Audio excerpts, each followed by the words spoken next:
Y seguimos en el ámbito parlamentario de nuestro país, nos venimos un poquito más acá en el tiempo, en realidad nos venimos hasta lo que ocurrió hace unas horas atrás en Chuy, cuando acompañando al ministro de Turismo Tabaré Vieira estuvo el senador por el Partido Colorado, Germán Coutinho, que además fue el intendente de Salta. Exactamente, eso iba a recordar que Germán Coutinho fue intendente de Salto y por lo tanto es un hombre de frontera y por lo tanto desde el Senado ha venido impulsando también, incluso él nos habla que ha presentado un proyecto sobre política de frontera. Quisimos profundizar un poco este tema también y hablar con él acerca de parte de las políticas de frontera estamos hablando, porque una cosa son los precios de frontera, por ejemplo, que Aileen lo mencionaba en la entrevista anterior, y otras cosas son políticas en salud, en educación, en seguridad. Entonces, bueno, fuimos a tratar de profundizar un poco en el tema y también cuando hablamos del precio de frontera, también aquello que él defiende mucho, la coalición, porque lo van a poder ver en la próxima nota. Defiende mucho la coalición, pero también desde la misma coalición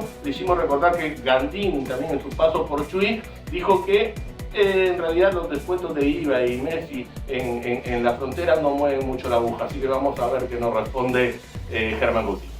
Es así, nuestro tercer periodo en el Senado de la República, pero también tuvimos nuestra experiencia y pudimos estar 5 años en la Intendencia de Salto. También hemos recorrido muchísimo el país y yo siempre digo que en el Uruguay, estos 176.000 kilómetros cuadrados que tiene el Uruguay, es un país con ese tamaño, pero que tiene todas realidades distintas. Ustedes acá, la frontera con el Brasil, nosotros en el litoral, la frontera con la Argentina, que son dos escenarios distintos, y está Canelones que no tiene frontera, y está el centro del país. Por lo tanto, en un mismo país, realidades distintas de acuerdo a lo que se genera. Lo que nosotros presentamos puntualmente fue un proyecto de ley de políticas de frontera. Un proyecto de ley, porque también siempre entendemos que a la frontera se la ha venido gobernando y se la ha venido manejando de acuerdo a instancias puntuales de iniciativas del Poder Ejecutivo mediante decretos o diferentes mecanismos, descuento de combustibles, descuentos de impuestos, diferentes acciones de acuerdo a cómo actúa el Brasil o cómo actúa la Argentina, acción-reacción del gobierno uruguayo. Y me parece que no, que muchas cosas ya no tienen que quedar a esa impresión o a esa sensación de iniciativas del Ejecutivo, sino que haber una ley. ¿Por qué tiene que haber una ley? Y porque ya es exageradamente comprobado que no es lo mismo vivir en Durazno que en Rocha, no es lo mismo vivir en Durazno que en Artigas, no es lo mismo vivir que en Paysandú. Es un mismo país, pero después cada uno tiene sus 14.000 kilómetros cuadrados promedio por departamento, diríamos, no sé, puntualmente cuando tiene Rocha, Salto tiene 14.000, el otro tiene 13.000, Tacuarembó es el más grande, pero tienen todas sus realidades. Por lo tanto, me parece que lo que se necesita es una política que sea ley, que no dependa de los gobernantes, que no dependa de los gobiernos nacionales, ni departamentales, ni municipales, y que de acuerdo a las diferentes situaciones se tomen medidas. Por ejemplo, en el litoral no puede tener el mismo costo la UTE y las empresas del Estado que tiene el sur. Porque en verdad, el puerto está en el sur, las mejores rutas están en el sur, la mejor infraestructura está en el sur, los temas están en el sur, y no en el otro lado. Y si producís a los mismos costos, quedás con la diferencia de precio, principalmente en este caso, o en el caso de acuerdo al país. Y eso afecta mucho la producción de Uruguay y la mano de obra y el trabajo de los uruguayos. Por lo tanto, la acción y la reacción tiene que estar desde ese contexto, y me parece que este gobierno, que es un gobierno que mira al interior, que es un gobierno distinto, que es un gobierno no centralista, tiene una buena oportunidad de hacer una ley de política de frontera, que es lo que estamos impulsando. Cuando la instrumentación, perdón, de la ley, ¿va a haber un IVA diferenciado por ley, un IMESI diferenciado por ley? Sí, hoy en varios aspectos, o quita de IVA, que no haya IVA en algunos casos. Porque creo que en verdad también, de acuerdo a la pandemia, nos enseñó muchas cosas. Al final, en realidad, en algunos lugares, cerrar el país y tener un país cerrado en pandemia terminó significando algunos números que mejoraron. Increíble, tremendo. Las pequeñas y medianas empresas. Entonces digo, creo que hay que adecuar definitivamente una situación que no puede ser lo mismo vivir en Montevideo y en Canelones que vivir en frente en una calle que te separa con el Brasil, como es acá, como es en Rivera. O nosotros que estamos a 42 kilómetros de una ciudad más grande que la nuestra, que Salto, que Colón en Paysandú, que Concordia en Salto, que el contexto de Entre Ríos, que es más grande que el Uruguay. Son realidades distintas. Entonces creo que tenemos que administrar eso de acuerdo a la situación de donde uno vive para ver cómo puede mejorar y potenciar cada una de esas cosas. Y por eso creo que necesitamos un proyecto de ley de política de frontera. Ahora, cuando hablamos de política de frontera, hablamos de algo muy abarcativo: política de salud, políticas en educación, en seguridad, en por ahí convivencia también. Cuando hablamos de algo más puntual, como son políticas económicas o los precios de frontera, que también se le ha llamado de esa forma, hemos visto un Estado que no ha tomado decisiones, por más que esos temas se hayan tratado tanto en diputados como en el Senado. Bueno, hubieron señales, hubieron quitas impositivas, hubieron apoyos y se han generado en la parte turística, en la parte empresarial, en la parte comercial, hemos tenido puntualmente y se han contemplado algunos aspectos. Bueno, también viene el escenario de que fue en un marco del momento sanitario más difícil de la historia del Uruguay. Nosotros venimos, y no es la excusa, pero es un hecho real. Acá murieron miles de uruguayos en una pandemia. Que en verdad ahora estamos todos tranquilos y sin tapabocas y todos aquí encerrados y manejados. Pero en un momento teníamos el miedo de ver cómo morían compatriotas y de no saber qué pasaba y qué iba a pasar, porque nadie sabía nada de esa pandemia. Nos salva la ciencia, nos salva lo científico, pero también hay un hecho real. Había y teníamos la incertidumbre de cuándo iba a terminar. Entonces, cuando tú tienes una plata en el bolsillo y sabes que es hasta el lunes, y capaz la administras y vas gastando tantos pesos por día. Pero si vos no sabes que si después del lunes viene otra semana y después otra situación, por tanto, todo fue dado a su tiempo y administrado a su tiempo, de acuerdo a lo que era la pandemia. ¿Qué era la pandemia después de un gran problema sanitario? Incertidumbre. Era imposible tener certeza y hubo que ir dando los recursos de a poco y se sigue dando los recursos de acuerdo a las diferentes situaciones de recursos pocos, porque venimos también de un gobierno del Frente Amplio que nos dejó sin colchón, que nos dejó sin manejo, que nos dejó sin margen.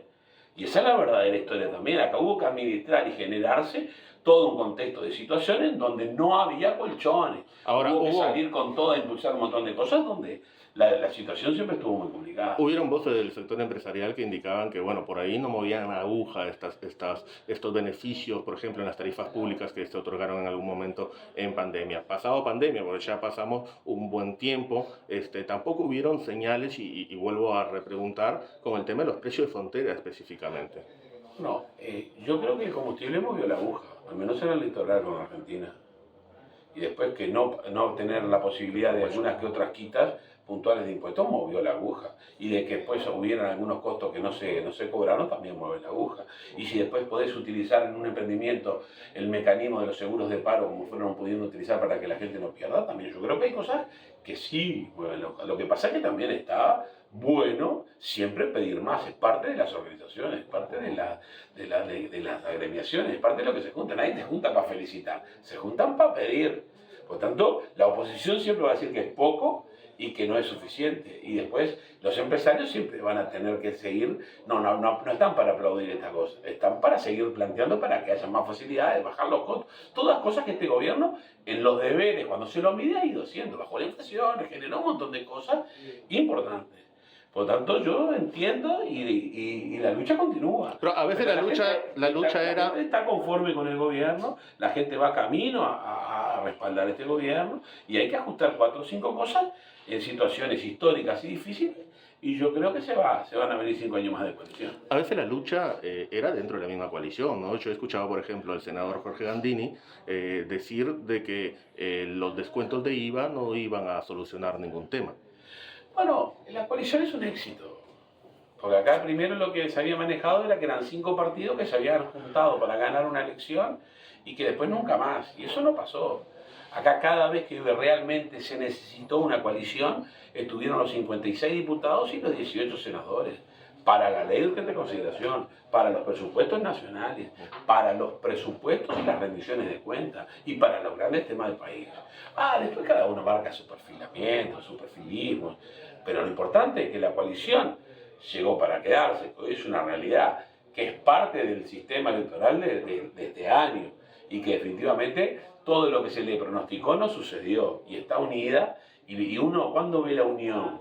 Y ve cuando levantan la mano. Bueno, después, capaz no van más a la cantina juntos, no salen a bailar, no van a la cancha, y bueno, esas cosas pasan. Pero lo importante es que cuando tienen que votar, votan, y eso se ha notado y eso ha sucedido. La última, por lo menos de mi parte, cuando hablamos de política de frontera, y volvemos al tema por el cual comenzamos, mucho se critica, y se criticó también con anterioridad, que estas políticas se deciden en Montevideo, con cabeza de Montevideo, y muy poco se escucha a los organismos, a las sociedades, a todo el conjunto de personas que viven en los lugares fronterizos. Como, digamos, fronterizo también lo debe haber vivido, le debe haber pasado, ¿no? Y esto sucede también de este lado de la frontera. ¿Cómo solucionar eso? A ver, estimado amigo, por eso hice un proyecto de ley. Está hablando con alguien que ha luchado toda su vida contra el centralismo y que somos de la fuerza del interior y somos parte del interior. Y por eso queremos que esto sea por ley, no por decreto. Y por eso también hemos peleado todo el tiempo para que este tema se trate. Pero después usted mire el Senado de la República y empieza a mirar. Yo le empiezo a contar. Está Montevideo y estoy yo de Salto. Después está Montevideo. Después está Montevideo. Le estoy contando las butacas. Montevideo. Florida, Montevideo. San José, Montevideo, Canelones. Y si quieres sigo por abajo y va a encontrar un Cerro Largo, que es Botana, que es una cosa más. Y Aníbal Pereira, que cada tanto parece que es suplente de Sandra Lazo. Y es de Rocha. Sandra Lazo, que es de Rocha. Perfecto, titular. Tiene razón. Buena compañera. Ahí tiene una rochense. Y acá tiene... Pero después estamos hablando de casi todos los legisladores del país son de Montevideo. Y usted quiere o cree, y estamos haciendo una entrevista y hace ya bastantes minutos me habla de política de fronteras, porque es el tema que a usted le interesa. El tema que a mí me interesa. Pero cuando llamo a Montevideo, tienen otro tema.